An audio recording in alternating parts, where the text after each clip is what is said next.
기하 4장 32절. 엘리사가 집에 들어가 보니 아이가 죽었는데 자기의 침상에 눕혔는지라.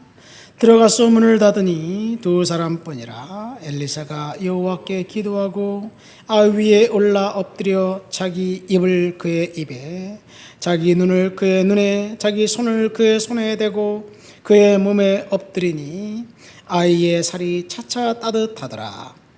엘리사가 내려서 집 안에서 한 번 이리저리 다니고 다시 아이 위에 올라 엎드리니 아이가 7번 재치기하고 눈을 뜨는지라.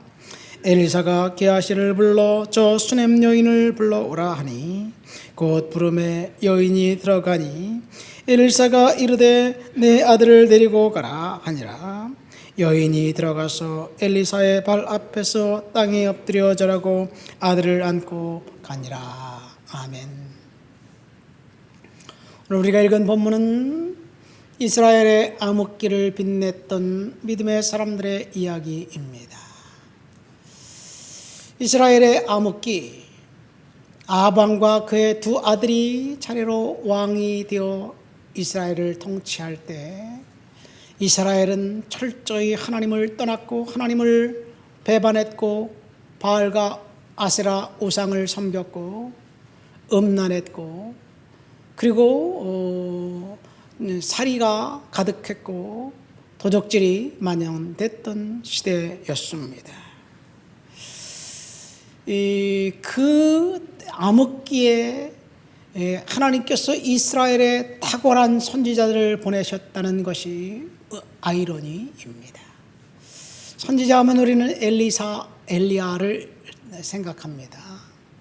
엘리야 선지자가 활동했던 시대와 국가는 남왕국 유다가 아니라 북왕국 이스라엘이었고 그리고 아방이 통치하던 시대였습니다. 아방은 아주 잔인한 왕이었습니다. 그 안에 이세벨은 한술 더 떠서 이제 바알과 아세라를 섬기면서 음란했고 야훼 하나님을 섬기는 사람들을 모조리 색출해서 이제 죽였던 그런 철저한 그 암흑기 시대였습니다. 이때 하나님이 엘리야를 부르셨고 그의 제자 엘리사가 활동했습니다. 어쩌면 오늘날 우리 시대가 이스라엘이 암흑기라고 이야기했던 그 시대와 비슷한 시대가 아닌가 생각됩니다. 도처에 대형 교회들이 질비하게 있으면서 몇만 명, 몇십만 명의 성도들을 자랑하고 있지만 성도들이 교회가 빛과 소금의 역할을 하는지 잘 모르겠습니다. 교회가 제 기능을 발휘한다면 이 세상의 성도들이 빛과 소금의 역할을 감당하면서 이 세상에 어떤 길을 안내하는 안내자가 되어야 되는데 교회는 구실을 못합니다. 일제시대 한국의 교회들은 인구의 0.5%, 0.3% 정도밖에 되지 않았습니다. 그런데 이 민족의 지표를 밝혀주는 역할을 교회에서 했습니다. 그 예가 3.1절, 3.1운동 약 33명의 대표 중에 29명인가요? 크리스찬들입니다. 성도들이에요. 성도들이 하나님을 사랑했고 국가 민족을 사랑했고 그리고 부모에게 효도했습니다. 그러나 오늘날 서로 자기의 밥그릇 찾기에 바쁜 시대가 아닌가 생각됩니다. 이렇게 이스라엘의 암흑기에 하나님 앞에 쓰임받는 사람들은 공교롭게도 이름 없는 과부들이었습니다. 엘리야 선지자를 도왔던 사람은 사르밧 과부였고 엘리사 선지자를 섬겼던 사람은 오늘 본문에 나온 수넴 여인이었습니다. 이 수넴 여인이 4장 1절부터 쭉 보면 엘리사 선지자가 수넴 여인이 사는 마을을 지나가니까 이 여인이 부자인지 가난한지 모르겠어요. 남편이 있습니다. 늙었어요.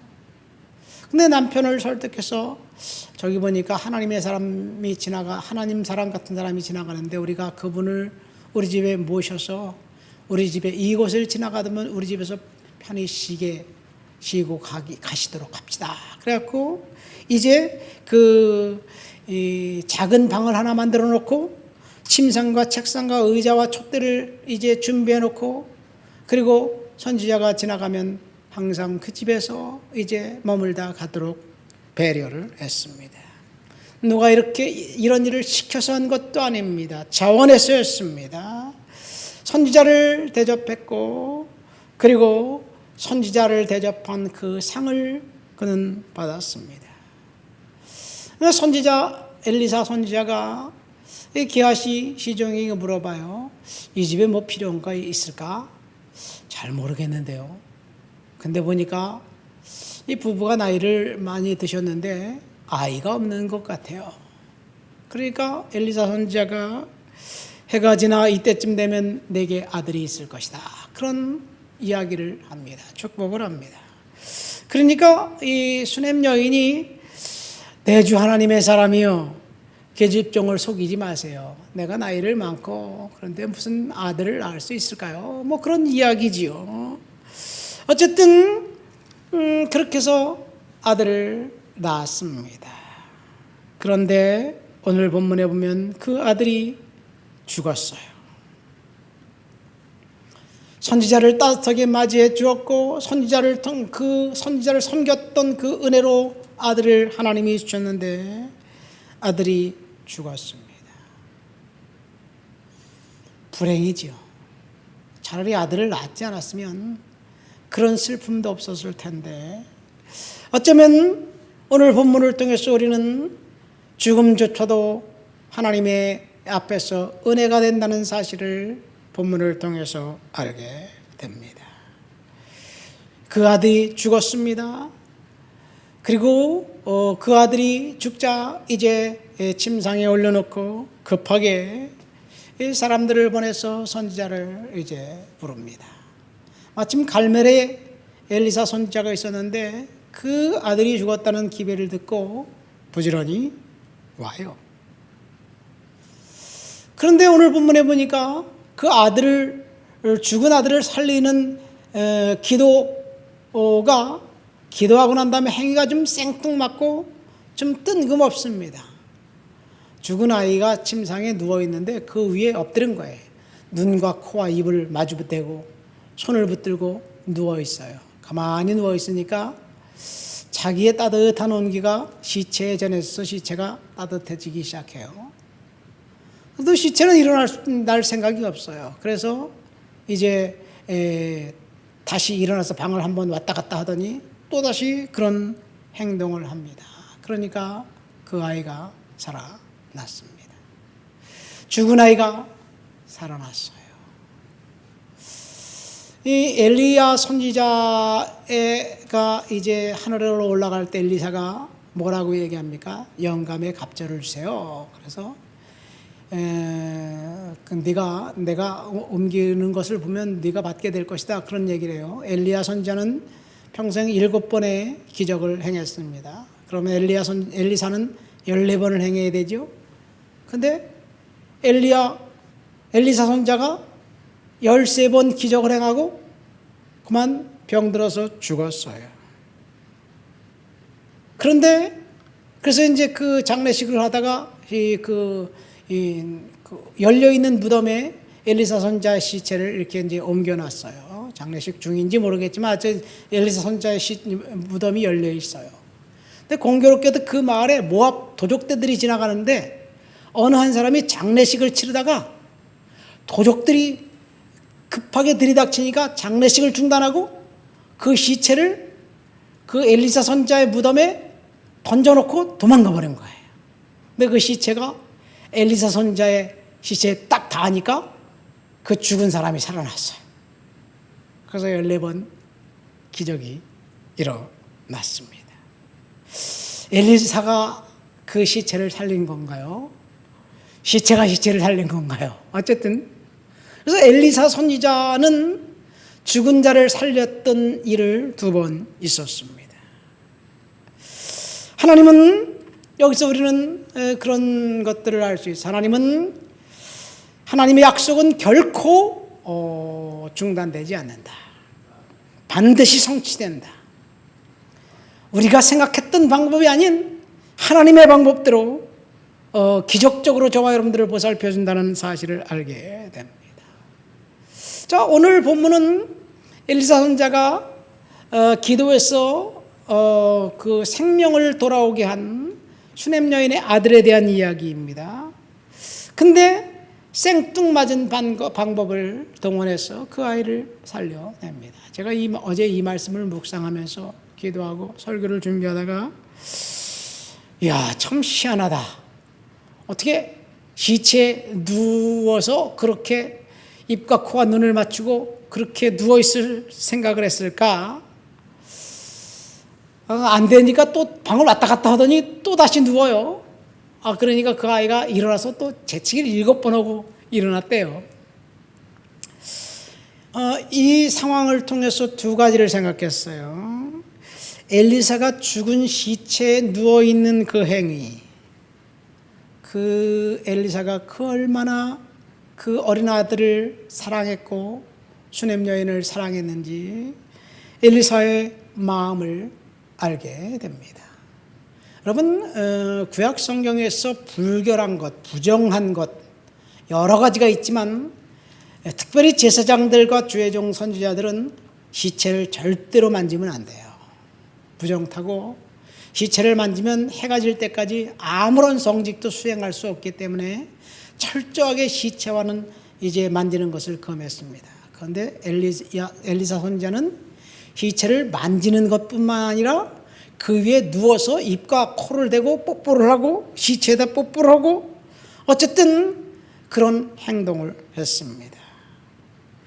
자기의 체온으로 시체를 체온을 올리고 덮이고 그리고 살아날 때까지 또다시 그런 행동을 한 것 2가지예요.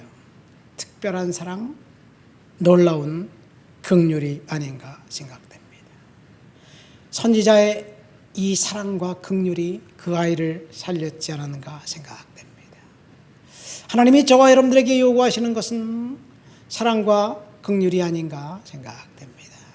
2번째, 엘리사 선지자가 그 행동만 한 게 아니라 기도하고 시체에 누운 거예요. 기도했어요. 근데 기도가 첫 번째는 응답이 없었어요. 아마 엘리사 선지자는 자기가 기도하고 시체에 누우면 아이가 일어날 줄 알았나 봐요. 부활할 줄 알았나 봐요. 근데 안 일어나니까 방에서 왔다 갔다 하잖아요. 이게 어떻게 된 거야? 이상한데? 이상한데? 분명히 일어나야 되는데 왜 얘가 안 일어나지?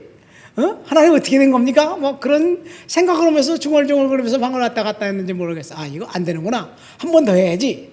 그리고 또 동일한 행동을 한 번 더 합니다. 여러분, 우리가 기도 한 번 했다고 하나님이 이거 응답해 주셨는데 왜 안 되지? 헷갈리는데? 이상하다? 여러분, 그렇게 생각할 때가 있어요.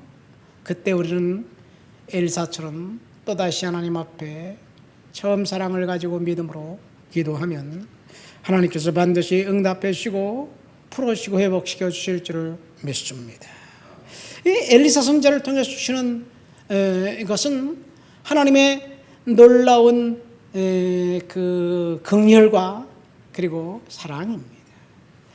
그리고 이 아이의 부활은 훗날 예수 그리스도께서 이제 과부의 아들, 나인성 과부의 아들을 살렸던 그 부활 이야기에 이 모델링이 됩니다. 모형이 됩니다. 훗날 예수님이 엘리사 선지자가 했던 죽은 자를 살렸던 그 사역을 이제 다시 시작하면서 3번에 걸쳐서 죽은 자를 살립니다.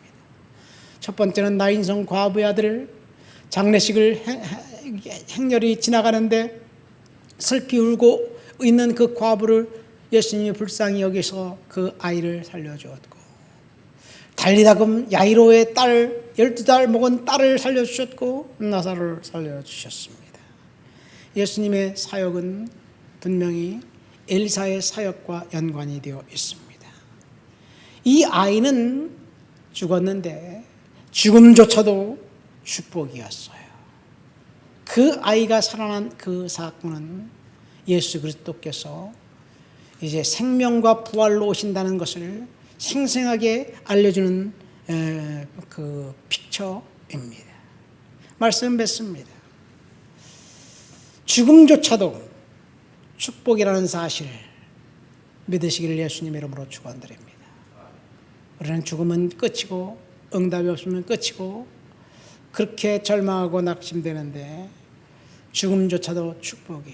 이 수넴 여인은 하나님 앞에 이제 그 이스라엘의 암흑기를 살아가는 동안 믿음으로 주님 앞에 선지자를 대접했던 그 일들 때문에 그 여성은 축복받았고 아들을 낳았고 죽은 아들조차도 하나님이 영광을 받으셨다는 사실. 저와 여러분들이 이 땅을 살아가는 동안 우리가 원하는 대로 일이 풀리지 않을지라도 그것조차도 하나님 앞에 축복이 된다는 사실을 믿으시기를 예수님 이름으로 축원드립니다. 하나님 아버지 감사합니다. 주님을 높여드리고 주님을 찬양하고 주님을 예배합니다. 죽음조차도 축복이라는 사실을 믿고 믿음으로 은혜로 살아갈 수 있도록 도와주시옵소서. 예수님 이름으로 기도합니다. 아멘.